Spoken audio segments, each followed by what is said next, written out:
നമസ്കാരം. രാഹുൽ മാങ്കൂട്ടം സൈബർ ആർമിയെ കെട്ടഴിച്ചു വിട്ടിരിക്കുന്ന കോൺഗ്രസുകാരോടാണ്. ഒരു കുറ്റവാളിയെ സംരക്ഷിക്കാൻ വേണ്ടി നിങ്ങൾ നടത്തുന്ന ഈ സൈബർ ഗൂഢായുസം നിങ്ങളുടെ സംസ്കാരത്തിന്റെ തെളിവാണ്. അക്രമിയെ അനുകൂലിക്കുന്നവരും ആ ക്രൂരതയിൽ പങ്കാളികളാണ്.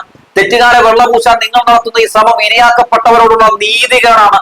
വ്യക്തിപൂജയല്ല, നീതിയാണ് സമൂഹത്തിന് വേണ്ടതെന്ന ബോധ്യം നിങ്ങൾക്കുണ്ടാകണം. രാഹുൽ മാങ്കൂട്ടം കേസിൽ സരിന്റെ ഭാര്യ സൗമ്യക്കെതിരെ നടന്നത് രാഹുൽ മാങ്കൂട്ടം അശ്ലീല കൂട്ടങ്ങളുടെ ശുദ്ധ തെമ്മാടിത്തരമാണെന്നുള്ള കാര്യത്തിൽ തർക്കമൊന്നുമില്ല. സൗമ്യ കൊടുത്ത അടി ആ കൂട്ടങ്ങളോട് പറയാതെ പറയുന്നത് ഇങ്ങനെയാണ്. അതായത് സൈബർ ആക്രമണങ്ങൾ കൊണ്ട് സത്യത്തെ കുഴിച്ചുമൂടാമെന്ന് നിങ്ങൾ കരുതുന്നുണ്ടെങ്കിൽ തെറ്റി എന്നാണ്. എന്തായാലും വാർത്തയിലേക്ക്. സൗമ്യ സരിൻ ഫേസ്ബുക്കിൽ പോസ്റ്റ് ചെയ്തിട്ടുള്ള സ്ക്രീൻഷോട്ടുകളാണ് നിങ്ങൾ കാണുന്നത്.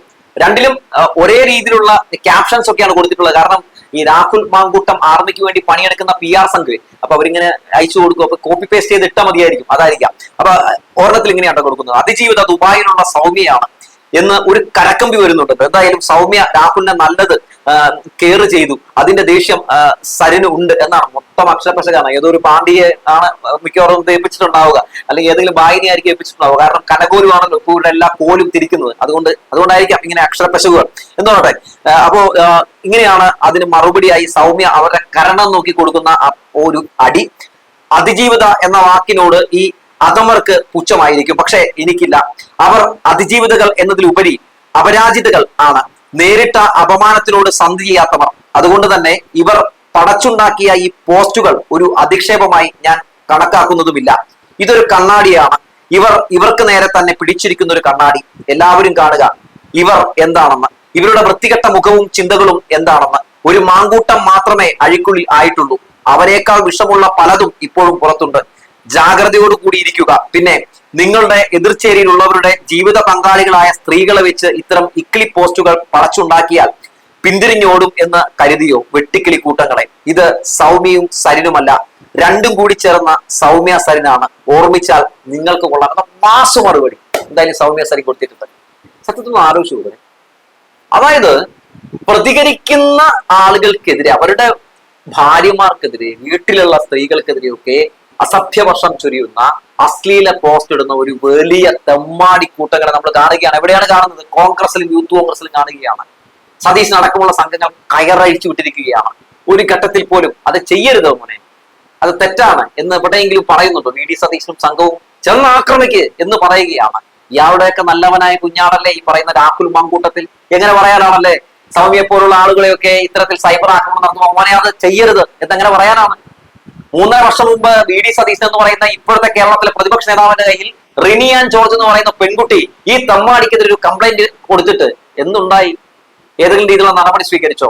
അതുമായി ബന്ധപ്പെട്ട മാധ്യമ പ്രവർത്തകർ ചോദിച്ച ചോദ്യത്തിന് അന്ന് VD സതീശൻ പറഞ്ഞ 2 ഉത്തരങ്ങൾ ഇന്നത് കേൾക്കുമ്പോൾ ചിരിയാണ് വരുന്നത്. ഒന്ന് പറഞ്ഞത്, ഞാൻ എന്റെ മകളെ പോലെയാണ് റിനിയെ കാണുന്നതെന്നാണ്. എന്നിട്ട് ആ മകൾക്ക് വേണ്ടി എന്ത് ചെയ്തു? 3.5 വർഷം അത് പൂഴ്ത്തിവെച്ചു അല്ലെ? എന്നിട്ട് ഈ വൃത്തികെട്ടവനെ MLA ആക്കി, യൂത്ത് കോൺഗ്രസിന്റെ അധ്യക്ഷനാക്കി. അതാണോ മകളോട് ചെയ്ത നീതി കേട് എന്നാണോ പറയുക? രണ്ടാമത് എന്താണ് പറഞ്ഞത്?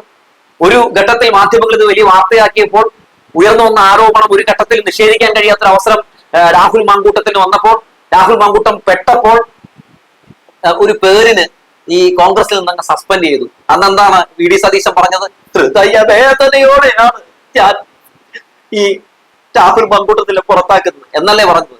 എന്ത് ജാതി ഡയലോഗ് അല്ലേ? ഡയലോഗ് അടിക്കാൻ അവമാനം കഴിഞ്ഞ ആളുള്ളൂ. അതിനുശേഷം എന്തൊക്കെ സംഭവവികാസങ്ങളാണ് ഉണ്ടായത്? സ്വന്തം പാർട്ടിയിലെ താഴെ അടക്കമുള്ള പല ആളുകൾ ഇയാൾക്കെതിരെ രംഗത്ത് വന്നു. ഇയാൾക്ക് നടപടി സ്വീകരിക്കണമെന്ന് പറഞ്ഞ് രംഗത്ത് വന്നു. കോൺഗ്രസിനെ സ്നേഹിക്കുന്നതുകൊണ്ടായിരിക്കും കേട്ടോ. അവർക്ക് കോൺഗ്രസ് എന്നുള്ള വികാരം, യഥാർത്ഥ വികാരം ഉൾക്കൊണ്ട് നടക്കുന്ന ആളുകളായതുകൊണ്ടായിരിക്കാം ഇത്തരം പുഴുക്കുത്തുകൾക്കെതിരെ രംഗത്തേക്ക് വന്നു. അന്ന് താരക്കെതിരെ, എന്തിനാ ഉമാ തോമസ് MLA-ക്കെതിരെ, ഷാനിമോൾ ഉസ്മാനെതിരെ, എല്ലാവർക്കെതിരെയും ഇതേ PR സംഘം സൗമ്യക്കെതിരെ ഇത്തരം ആക്രമണം നടത്തിയ രാഹുൽ മാങ്കൂട്ടത്തിനേക്കാൾ വിഷമുള്ള ഈ വിഷജന്തുക്കൾ ആക്രമിച്ച് രംഗത്തേക്ക് വന്നു. സൈബർ കൂട്ടങ്ങൾ ആക്രമിക്കുമ്പോഴും, ഓരോ ഘട്ടത്തിൽ ആക്രമിക്കുമ്പോഴും, VD സതീശനോട് ചോദ്യം ചോദിക്കുമ്പോൾ ഈ ആക്രമണങ്ങൾക്കെതിരെയൊക്കെ പല ചോദ്യമുനകൾ VD സതീശനെതിരേക്ക് ഉയർന്നു വന്നപ്പോൾ ഒന്നും സതീശൻ ഒരു രീതിയിലുള്ള ആക്ഷൻ എടുത്തില്ല. ഇതൊന്നും ഞങ്ങളുടെ ആളുകളല്ല എന്ന് പറഞ്ഞു. പോലീസ് അറസ്റ്റ് ചെയ്ത ആ കൂട്ടങ്ങളുടെ ലിസ്റ്റ് എടുത്ത് നോക്കുമ്പോൾ നിങ്ങളുടെ ആളുകളെ മാത്രമാണ് കാണാൻ കഴിയുന്നത്. ഇനി ഇതിന് മറ്റൊരു കാര്യം കൂടിയുണ്ട്. ഇപ്പൊ ഈ സംഭവവുമായി ബന്ധപ്പെട്ടുകൊണ്ട് ഇതൊക്കെ CPM ഉണ്ടാക്കിയെടുത്തതാണ്, തെരഞ്ഞെടുപ്പുമായി ബന്ധപ്പെട്ട് രാഷ്ട്രീയ എതിരാളികൾ കൊണ്ടുവന്നിട്ടുള്ള പല ഗീർവാണങ്ങളാണെന്നൊക്കെയാണ് പറയുന്നത്. ആരാണെന്ന് ഈ കേസ് ഈ പൊതുമധ്യത്തിൽ കൊണ്ടുവന്നത്? ഇയാൾ തുറന്നു കാട്ടിയത് ആരാണ്? ഈ റിനിയാൻ ജോർജ് അല്ലേ ഈ കേസിന്റെ ആദ്യമായിട്ട് ഈ ഒരു പരാതി മാധ്യമങ്ങളുടെ മുമ്പിൽ വന്ന് പറയുന്നത്? അപ്പോഴല്ലേ ഈ ലോകം മുഴുവൻ ഇത് കേൾക്കുന്നത്?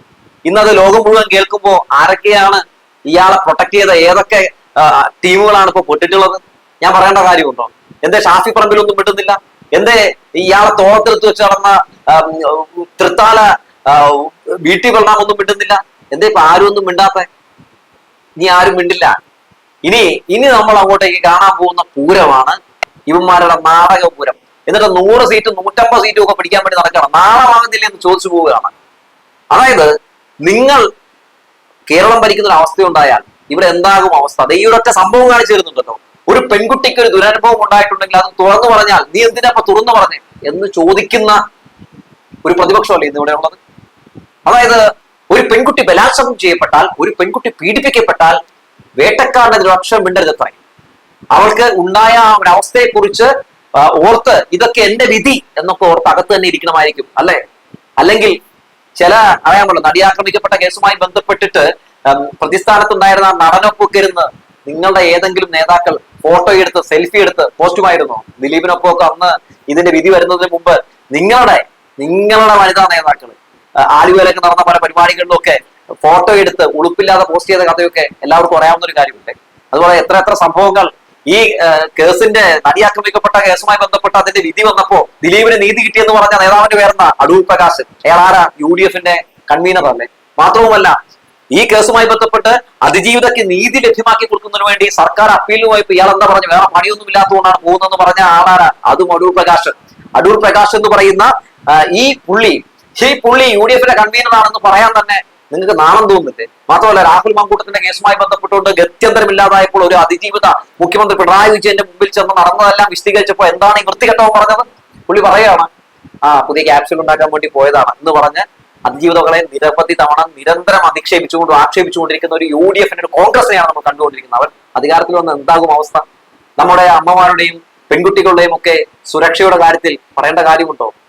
ഇവിടെ എന്താണ് കാണുന്നത്? ഇവിടെ CPM-നകത്താണെങ്കിലും അല്ലെങ്കിൽ കോൺഗ്രസിനകത്താണെങ്കിലും അല്ലെങ്കിൽ വേറൊരു പാർട്ടിയിലുള്ള ആളാണെങ്കിലും ഏത് സ്ത്രീയോട് ആരെന്ത് ചെയ്താലും അവരെയൊക്കെ മുഖം നോക്കാതെ രാഷ്ട്രീയം നോക്കാതെ പിടിച്ചകത്തിടുന്ന ഒരു ഗവൺമെന്റ് അല്ലേ ഇന്ന് കേരളം ഭരിക്കുന്നത്? നമ്മൾ കണ്ടില്ലേ? നമുക്ക് അതുകൊണ്ട് ഇവിടെ കാണാൻ കഴിയുന്ന ഒരു കാര്യം എന്താണ്? സ്ത്രീകൾക്കെതിരെ നടക്കുന്ന ഏതൊരു വിഷയത്തിലും അതിശക്തമായ നിലപാട് സർക്കാർ സ്വീകരിക്കുന്നു എന്നുള്ളതാണ്. ഹേമ കമ്മിറ്റി റിപ്പോർട്ട് UDF ആണ് ഭരിക്കുന്നതെങ്കിൽ അങ്ങനെ റിപ്പോർട്ടെങ്കിലും ഉണ്ടാകുമായിരുന്നു. എന്തിന് ദിലീപ് അറസ്റ്റ് ചെയ്യപ്പെടുമായിരുന്നു? തന്ത്രി അറസ്റ്റ് ചെയ്യപ്പെടുമായിരുന്നു? എന്തിന്? അങ്ങനെ ലിസ്റ്റ് എടുത്തു നോക്കിയാൽ എത്ര പേരുടെ നമുക്ക് അങ്ങനെ കാണാൻ സാധിക്കും. ഈ മാനസിക വൈകൃതം ബാധിച്ച പല ആളുകളും അറസ്റ്റ് ചെയ്യപ്പെടുന്നത് എപ്പോഴാണ്? ഈ പിണറായി വിജയന്റെ കാലഘട്ടത്തിലല്ലേ? അപ്പോ സൗമ്യ സരിനെതിരെ ഇപ്പൊ എന്തിനാണ് ഇങ്ങനെ ആക്രമണം നടത്തിക്കൊണ്ടിരിക്കുന്നത്? സൗമ്യ ഇങ്ങനെ ഒരു തട്ടാരെങ്കിലും വന്ന് സൗമ്യനെ തട്ടിയ സൗമ്യത ഇങ്ങനെ 2 തട്ട് തിരിച്ചു കൊടുക്കും. അങ്ങനത്തെ ഒരു ഐറ്റമാണ്. എന്തിനാ സൗമ്യനെ തട്ടണെന്ന് വെച്ചിട്ടുണ്ടെങ്കിൽ സൗമ്യനെ തട്ടിയെങ്ങാണ്ടും സരിൻ പേടിക്കുന്നാണ് വിചാരിച്ചിരിക്കുന്നത്. സരിന് നന്നായിട്ട് അറിയാം സൗമ്യ ആരിൽ ചൊറിഞ്ഞിട്ടുണ്ടെങ്കിൽ സൗമ്യ അതിനേക്കാൾ ഗംഭീരമായിട്ട് തിരിച്ചടിക്കുമെന്ന്. സൗമ്യ പറഞ്ഞതുപോലെ തന്നെ ഇത് ഒരു സൗമ്യല്ല, സൗമ്യയും സരിനും കൂടി ഒരു ഐറ്റമാണ്. അതാണ് നമ്മളിപ്പോ കണ്ടത്. ഒന്ന് ആലോചിച്ച് നോക്കണേ, സരിൻ എന്ന് പറയുന്ന ആ സഖാവിനോട് ഇവർക്ക് വലിയ എതിർപ്പാണ്. എന്താണ്? ഇപ്പോ അവിടെ പാലക്കാട് തെരഞ്ഞെടുപ്പിൽ സരിൻ തോറ്റു, ശരിയൊക്കെ തന്നെയാണ്. പക്ഷെ ഇപ്പോ സരിനെ തോൽപ്പിച്ചതിൽ പാലക്കാടുകാർ സങ്കടപ്പെടുന്നുണ്ട്. അവർ അബദ്ധം സംഭവിച്ചു എന്നാണ് പാലക്കാടുകാർ പറയുന്നത്. ഞങ്ങൾ തെറ്റായ ഒരു ഓപ്ഷൻ തെരഞ്ഞെടുത്തു, രാഹുൽ മാങ്കൂട്ടം എന്ന് പറയുന്ന അശ്ലീലത്തെ ഞങ്ങൾ തെരഞ്ഞെടുത്തു എന്നാണ് അവർ പറയുന്നത്. അപ്പൊ ആ ഘട്ടത്തിൽ സരിനെതിരെ വലിയ രീതിയിലുള്ള ഒരു നല്ല ട്രെൻഡും ആളുകളെല്ലാം സരിനെ പുകഴ്ത്തി സംസാരിക്കുന്നതൊക്കെ കാണുമ്പോൾ എന്നാ പിന്നെ സരിന്റെ ഭാര്യക്കെതിരെ ഒന്ന് വീഴ്ചക്കളയും, കുറെ കള്ളക്കഥകളൊക്കെ അടിച്ചിറക്കി ഒന്ന് ഇരുത്തിക്കളയും എന്നോർത്ത് രംഗത്തിറങ്ങിയിരിക്കുകയാണ്. നാണമാകുന്നില്ലേ എന്ന് ചോദിച്ചു പോവുകയാണ്. 10 വർഷം പ്രതിപക്ഷത്തിരുന്നിട്ടും നന്നാകുന്നില്ല എന്ന് പറഞ്ഞാൽ എന്ത് പറയാനാണ്? വാ തുറന്നാൽ നമ്മുടെ നാട് ഒരിക്കലും മാതൃകയാക്കാൻ പറ്റില്ലാത്ത കാര്യങ്ങൾ പറഞ്ഞു, ഒരിക്കലും നടക്കില്ലാത്ത പല പൊള്ളയായ വാഗ്ദാനങ്ങൾ നൽകിയും ഈ നാട്ടിലെ ജനങ്ങളെ പറ്റിക്കുന്ന നിങ്ങളെ എന്ത് പേരിട്ടാണ് വിളിക്കേണ്ടത്? വയനാട് ദുരന്ത ബാധിതരുടെ പേരിൽ പിരിവ് നടത്തി, വെട്ടിപ്പ് നടത്തി ആ നാട്ടിലെ ആ ദുരന്ത ബാധിതരെ പറ്റിച്ച ആളുകൾ ആരാണ്? നിങ്ങൾ കോൺഗ്രസ്സുകാരും യൂത്ത് കോൺഗ്രസ്സുകാരും അല്ലേ? അങ്ങനെ ഈ നാട്ടിലെ ജനങ്ങളെ മുഴുവൻ വഞ്ചിച്ച, ഈ നാട്ടിലെ ജനങ്ങളെ മുഴുവൻ പറ്റിച്ചുകൊണ്ട് നടക്കുന്ന നിങ്ങൾ എങ്ങനെ ജനം വിശ്വസിക്കാനാണ്? രാഹുൽ മാങ്കൂട്ടത്തിനെതിരെ ഒരു അക്ഷരം മിണ്ടാൻ കഴിയാത്ത നിങ്ങളെ എങ്ങനെ ജനം വിശ്വസിക്കാനാണ്? നിങ്ങൾ സത്യത്തിൽ പ്രതിപക്ഷമാണെന്ന് പറയുന്നത് പോലും നാണക്കേടാണെന്ന് പറയാതെ വയ്യ കേട്ടോ. രാഹുൽ മാങ്കൂട്ടം എന്ന് പറയുന്ന ആ പേര് പറയാൻ ഭയക്കുന്ന ഒരു പ്രതിപക്ഷം എന്താണ് ഇങ്ങനെ ഭയക്കുന്നതെന്ന് ഏറെക്കുറെ കരിയാഹാരം കഴിക്കുന്ന ആളുകൾക്ക് മനസ്സിലാക്കാവുന്നതേ ഉള്ളൂ. എന്തായാലും ഇത്തവണ വീണ്ടും LDF 3.0 സംഭവിച്ചാൽ പലരും കൊടുക്കും എന്നിവർക്ക് തന്നെ നന്നായിട്ട് അറിയാം. അതുകൊണ്ട് ഏതെങ്കിലുമൊക്കെ രീതിയിൽ ഇടതുപക്ഷത്തിനെതിരെ കള്ള പ്രചരണങ്ങൾ നടത്തിയാണെങ്കിലും 18ാമത്തെ അടവ് പറ്റിയാണെങ്കിലും ഈ സർക്കാരിനെ താഴെ നിർത്തുക, എന്നാലാണ് ഇതൊക്കെ മാച്ച് കളയാൻ പറ്റുള്ളൂ. പക്ഷേ ഇതുകൊണ്ടൊന്നും അവസാനിക്കില്ല, അറിയാലോ. ഇതുകൊണ്ടൊന്നും അവസാനിക്കില്ല. പോറ്റിയെ കയറ്റിയെ പാടി നടന്ന് സഖാക്കളുടെ തലയിൽ പലതും വെച്ചു കൊടുക്കാൻ ശ്രമം നടത്തി. എന്നിട്ട് എന്താണ് സംഭവിച്ചത്? തന്ത്രി അടക്കം മനസ്സിലായി അല്ലെ? തന്ത്രി അടക്കം മനസ്സിലായെന്നല്ല, ഇനിയിപ്പോ സോണിയാഗാന്ധിനെയും പൊക്കിക്കോളും. ഈ ചരട് കെട്ടിയാതെ എന്തായാലും അറിയേണ്ടതുണ്ട്. SIT ഒക്കെ പിടിച്ചൊന്ന് അന്വേഷണം നടത്തി, അതുപോലെ തന്നെ ED ഒക്കെ പിടിച്ചൊന്ന് അന്വേഷണമൊക്കെ നടത്തി വരുമ്പോ സത്യത്തിൽ അവസാനം എന്താണ് സംഭവിക്കാൻ പോകുന്നത് നമുക്ക് കാണാം. എന്തായാലും ഒന്ന് തലചുറഞ്ഞിരുന്നു ഇത് പറഞ്ഞു വെച്ചുകൊണ്ട് നിർത്തുക.